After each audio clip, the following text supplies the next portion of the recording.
अस्सलाम वालेकुम, मेरा नाम रफ़त सुल्ताना है। मैं गुलबर्गा नगर प्रेसिडेंट हूँ।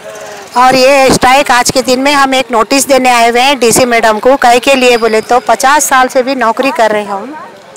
50 साल से नौकरी करें तो भी हमारी मांगे कभी कुछ पूरी नहीं हो रहे। अब हमारे कहने CITU में हम लोग इतने साल से लड़ रहे हैं, कर रहे हैं, कितने तरीके से बोल रहे हैं, हमेशा हमारी मांगे पूरी करो बोल को हर महीने में 2 बार 1 बार तो आते रहते, कोई मांगे पूरी नहीं होती। तो वजह यह है कि हमारे को अब तक ग्रेजुएटी के लिए हम लोग लड़ रहे थे, मगर 50 साल पहले जो नौकरी करके छोड़े वो टीचरों को ग्रेजुएटी नहीं मिल रही। अगर 2022-23 के लोगों को मिलती है तो पिछले के लोग करे सो लोग कहाँ पर जाना। इस वजह से हम लोग ये ग्रेजुएटी सबको आना। अब तक हमारी ग्रेजुएटी के लिए कोई भी हमारे को रेस्पॉन्स नहीं बताए। हम खुद लड़के CIT के थ्रू लड़के हम ग्रेजुएटी हासिल करें, लेकिन कुछ लोगों को हासिल होती है, कुछ लोगों को हासिल नहीं होती। वजह क्या है गवर्नमेंट को मालूम। हम लोग तो इतने सालों से कोशिश करें, हर चीज़ के लिए कोशिश करें, और ना हमारी तनख्वाहें टाइम पे होती है, ना हमारी मांगे पूरी होती है। हमारे 5 साल से एक नया पैसा भी नहीं बढ़ाया गया।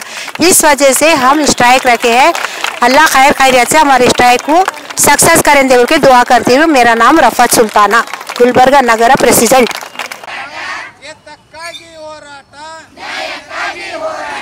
ಕಾರ್ಮಿಕ ಕಾನೂನು ತಿದ್ದುಪಡಿ ಮಾಡಿ ಕಾರ್ಮಿಕರಿಗೆ ಬೀದಿಗೆ ತಳ್ಳುತ್ತಿರುವ ಸರ್ಕಾರಕ್ಕೆ ಹೇಳಿದಿಕ್ಕಾರ.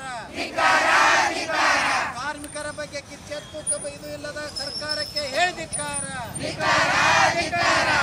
ಕಾರ್ಮಿಕರ ಬಗ್ಗೆ ಕಾಳಜಿ ಇಲ್ಲದ ಸರ್ಕಾರಕ್ಕೆ ಹೇಳಿದಿಕ್ಕಾರ. ಬಂಡವಾಳಶಾಹಿ ಪರ ಆಡಳಿತ ಮಾಡುತ್ತಿರುವ ಸರ್ಕಾರಕ್ಕೆ ಹೇಳಿದಿಕ್ಕಾರ. ಎಲ್ಲಿವರೆಗೆ ಹೋರಾಟ? ಎಲ್ಲಿವರೆಗೆ ಹೋರಾಟ? ಕಾರ್ಮಿಕ ಕಾನೂನು ತಿದ್ದುಪಡಿ ಕೈ ಬಿಡಲೇಬೇಕು. ಕಾರ್ಮಿಕ ಕಾನೂನು ತಿದ್ದುಪಡಿ ಕೈ ಬಿಡಲೇಬೇಕು. ದುಡಿಯುತ್ತಿರುವ ಕಾರ್ಮಿಕರಿಗೆ ಕನಿಷ್ಠ 26,000 ವೇತನ ಕೊಡಲೇಬೇಕು. ಕಾರ್ಮಿಕರ ಬಗ್ಗೆ ಕಿಚ್ಚೆತ್ತು ಕಾಳಜಿಲ್ಲ ಸರ್ಕಾರಕ್ಕೆ ಹೇಳಿದಿಕ್ಕಾರ. ಇವತ್ತು ದೇಶಾದ್ಯಂತ CITU ನೇತೃತ್ವದಲ್ಲಿ ದುಡಿಯುವ ವರ್ಗದ ಜನರು ತಮ್ಮ ಸಮಸ್ಯೆಗಳನ್ನು ಇಟ್ಟುಕೊಂಡು ಇವತ್ತು ಆಯಾ ಸಂಘಟನೆ ಮುಖಾಂತರ ಕೇಂದ್ರ ಸರ್ಕಾರಕ್ಕೆ ನಾವು ಜಿಲ್ಲಾಧಿಕಾರಿಗಳ ಮುಖಾಂತರ ಮನವಿ ಪತ್ರ ಕೊಡ್ತಾ ಇದ್ದೀವಿ. ಇವತ್ತು ದೇಶದಲ್ಲಿ ಕಾರ್ಮಿಕರ ಬಗ್ಗೆ ಇದ್ದಂಥ ಕಾನೂನುಗಳನ್ನು ಇವತ್ತು ಕೇಂದ್ರ ಸರ್ಕಾರ 48 ಕಾನೂನುಗಳು ಇದ್ದಿದ್ದನ್ನು ಇವತ್ತು 4 ಕೋಡ್ಗಳನ್ನಾಗಿ ಮಾಡಿ ಇವತ್ತು ದುಡಿತಕ್ಕಂಥ ಜನರ ಹೋರಾಟವನ್ನು ಹತ್ತಿಕ್ಕಲಿಕ್ಕೆ ಮತ್ತು ಈ ಬಂಡವಾಳಶಾಹಿ ಪರ ಶ್ರೀಮಂತರ ಪರವಾದಂಥ ಕಾನೂನುಗಳನ್ನು ತಂದು ಇವತ್ತು ದುಡಿಯುವ ವರ್ಗದ ಜನರಿಗೆ ಕಾನೂನುಗಳು ಇಲ್ದಂಗೆ ಮಾಡಲಿಕ್ಕೆ ಏನು ಹೊರಟದ ಅದನ್ನು ಇವತ್ತು CITU ಕಡಾಖಂಡಿತವಾಗಿ ನಾವು ಖಂಡಿಸ್ತೀವಿ. ಅದರ ಜೊತೆಗೆ ಇವತ್ತು ಲಕ್ಷಾನುಗಟ್ಟಲೆ ಕಾರ್ಮಿಕರು ಇವತ್ತು ಕಡಿಮೆ ಗೌರವಧನದಲ್ಲಿ ಅಸಂಘಟಿತ ವಲಯದಲ್ಲಿ ಅಂಗನವಾಡಿ, ಬಿಸಿ ಊಟ, ಆಶಾ ಹಲವಾರು ವಿಭಾಗದಲ್ಲಿ ಇವತ್ತು ಕಡಿಮೆ ಸಂಬಳದಲ್ಲಿ ಇವತ್ತು ಕೆಲಸ ಮಾಡ್ತಾ ಇದ್ದಾರೆ.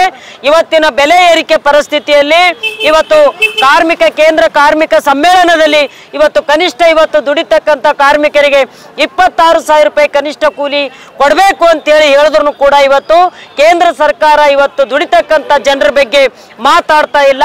ಇವತ್ತು ದೊಡ್ಡ ಬಂಡವಾಳಗಾರರು ಸಾಮ್ರಾಜ್ಯಶಾಹಿಗಳ ಪರವಾಗಿ ಇವತ್ತು ಕಾನೂನುಗಳು ತಂದಿದ್ದಾರೆ.